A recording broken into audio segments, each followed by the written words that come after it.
Assalamualaikum warahmatullahi wabarakatuh dan selamat sejahtera.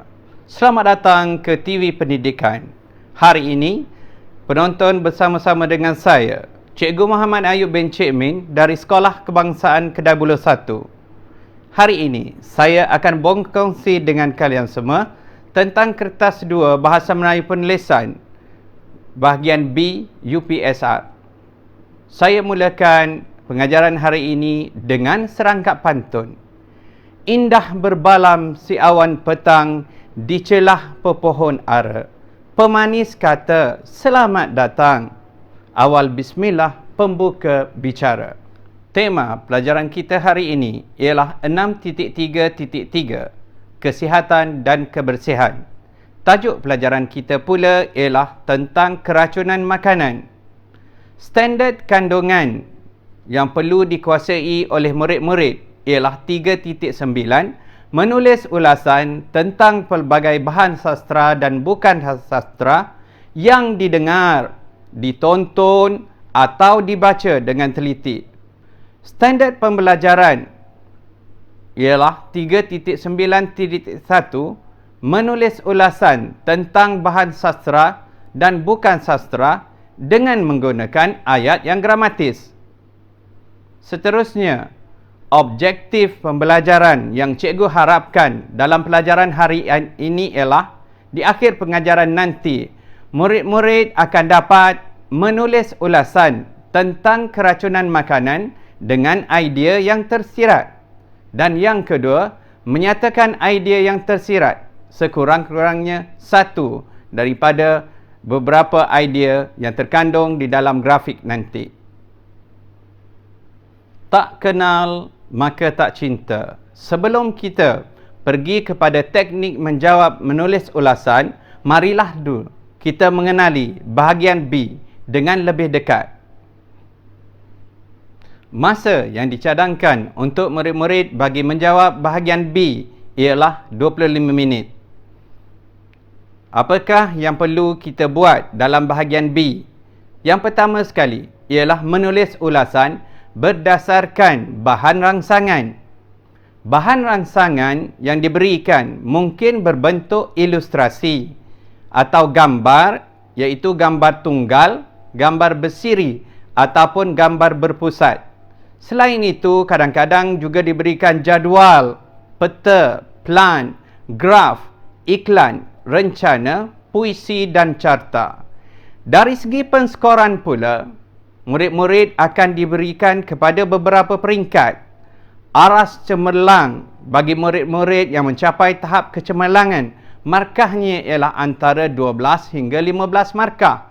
Bagi murid-murid yang walaupun ideanya cemerlang tetapi terdapat sebahagian kecil kesalahan tanda baca ataupun ayat ataupun perkataan, markahnya akan turun sedikit, iaitu menjadi aras baik sahaja, iaitu 8 hingga 11 markah.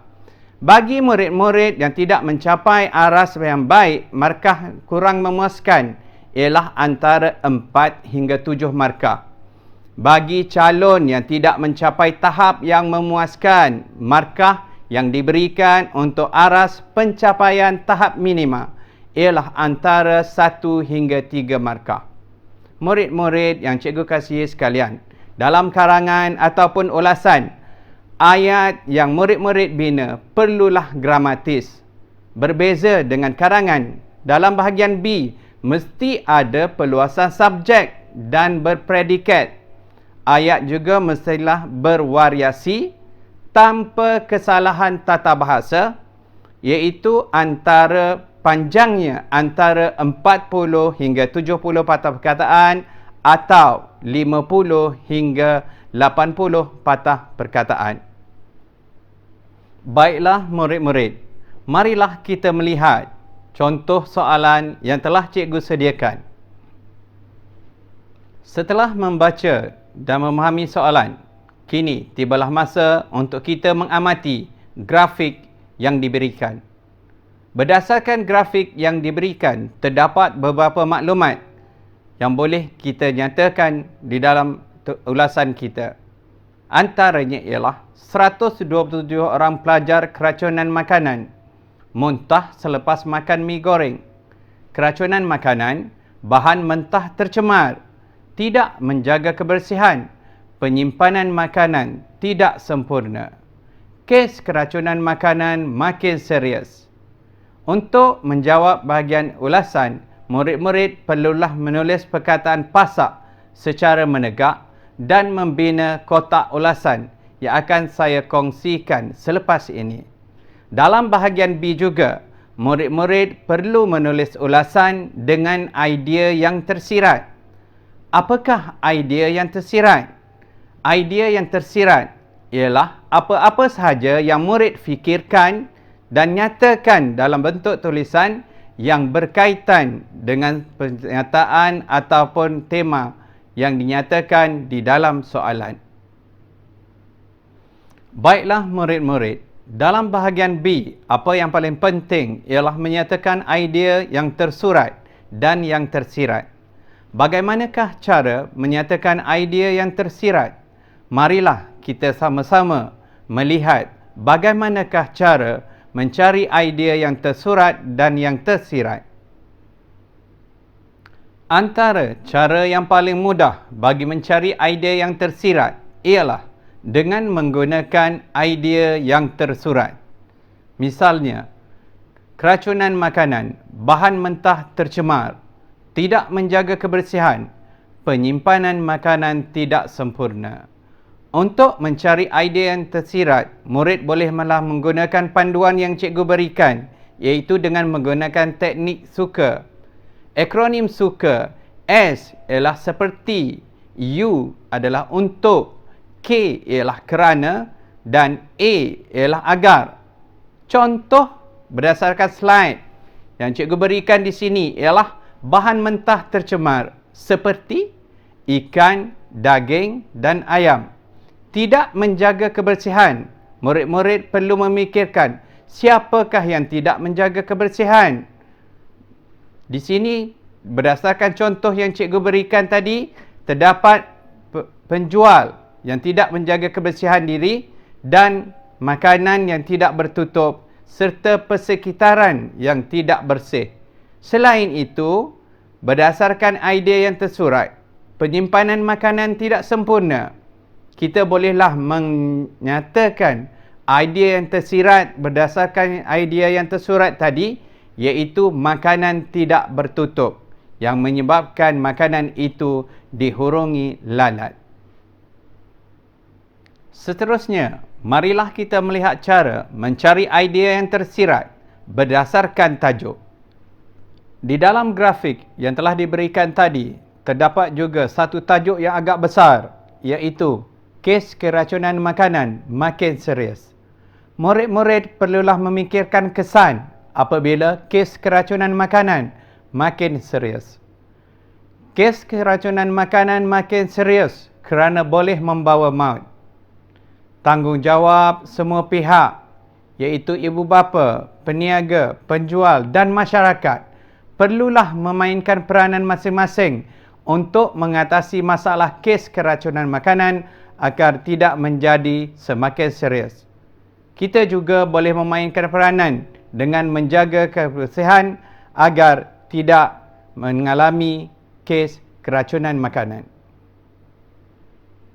Untuk membuat ulasan yang mantap, murid-murid bolehlah menggunakan kotak ulasan sebagai panduan. Dengan menggunakan kotak ulasan murid-murid boleh mencapai kecemerlangan yang markahnya ialah antara 12 hingga 15 markah.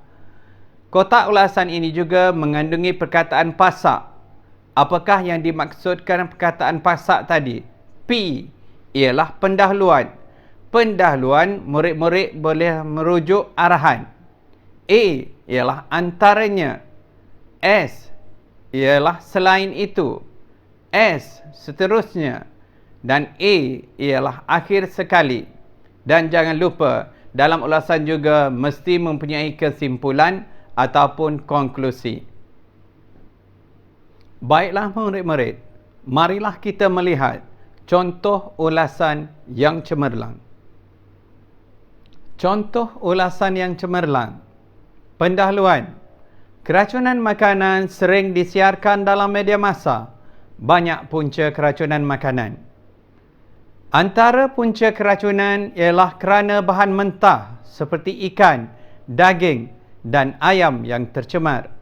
Selain itu, sikap peniaga atau penjual yang tidak menjaga kebersihan diri dan persekitaran juga menyebabkan keracunan yang boleh membahayakan nyawa kita. Seterusnya, keracunan makanan juga akan berlaku seandainya makanan tidak disimpan dengan sempurna. Misalnya, nasi dan lauk yang tidak ditutup akan dihinggapi lalat dan menyebabkan cirit-birit dan muntah-muntah. Keracunan makanan merupakan masalah yang sering membimbangkan ibu bapa. Namun, oleh sebab kesibukan mereka, mereka kerap makan di kedai atau restoran. Sebenarnya, masalah ini dapat diatasi dengan makanan yang dimasak sendiri kerana penyediaan dan penyimpanannya lebih bersih. Konklusinya, keracunan makanan merupakan masalah yang serius. Kita mestilah membeli makanan yang terjamin kebersihannya. Kesimpulannya, untuk mencapai kecemerlangan di dalam ulasan, murid-murid perlulah mencari idea yang tersirat. Untuk memahirkan diri dalam ulasan, tidak dapat tidak, murid-murid perlu banyak membaca buku, majalah, risalah dan lain-lain. Murid juga perlulah rajin membuat latihan, bak kata pepatah, Allah bisa tegal biasa.